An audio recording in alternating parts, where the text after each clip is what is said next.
Welcome to your Monday. My name is Jay Cleveland Payne, aka your Mr. Monday, and this quick bit of motivation and inspiration was originally published on November the 19th, 2018. The original message goes as follows. Musicians put on concerts for the enjoyment of fans, not sound engineers.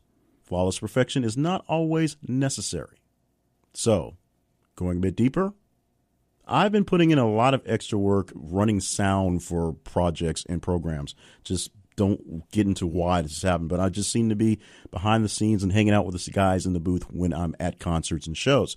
It's something to keep me sort of busy if I'm not really feeling the music, feeling the show, but it's also a learning experience and getting to know what's going on. There have been plenty of times when I've been called into very last minute running of these shows, so it's very handy to do those things, but it's also a very good experience, very good education on the wants and needs of the people sitting in the crowd and the wants and needs of the people who are putting on the performance, and consequently the wants and needs of people who are actually making the thing happen.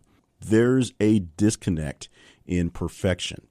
Actually, that's not true. There's no disconnect in perfection. Perfection is in the mind of the person who holds it. So they know exactly what it should be, and a collective we usually has some similar idea of perfection.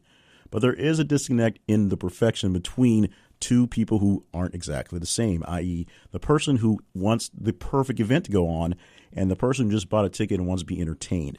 The people in the crowd, the people who are uninitiated, who are not trained in deep musical thought, musical theory, can get by with exactly how things go on. They don't get that something goes wrong, and when they do, they can't quite put their finger on it other than the fact that something was just a little off, but they enjoy the experience. They enjoy the time out with friends and family. They enjoy the music or the singing or the acting, whatever performance is going on.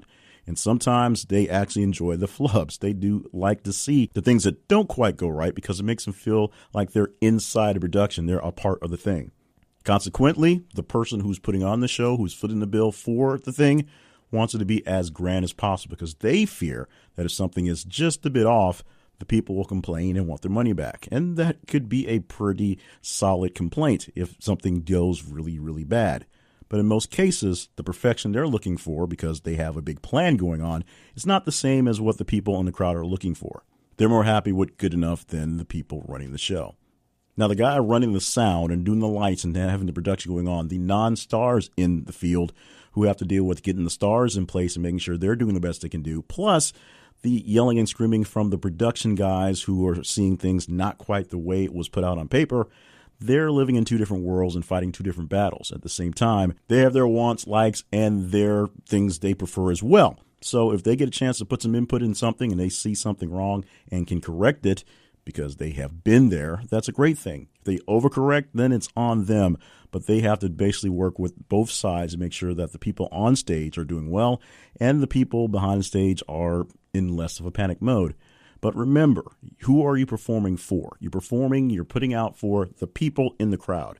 And if they're happy, they're happy. Don't overdo it. Your want to give a perfect performance may overdo what you're doing and end up killing the love that you're already getting. Musicians put on concerts for the enjoyment of fans, not sound engineers. Flawless perfection is not always necessary. This original message was published on November 19th, 2018 from Welcome to Your Monday. For more messages like this one, plus books, merchandise, and other information related to this project, visit the website welcometoyourmonday.com.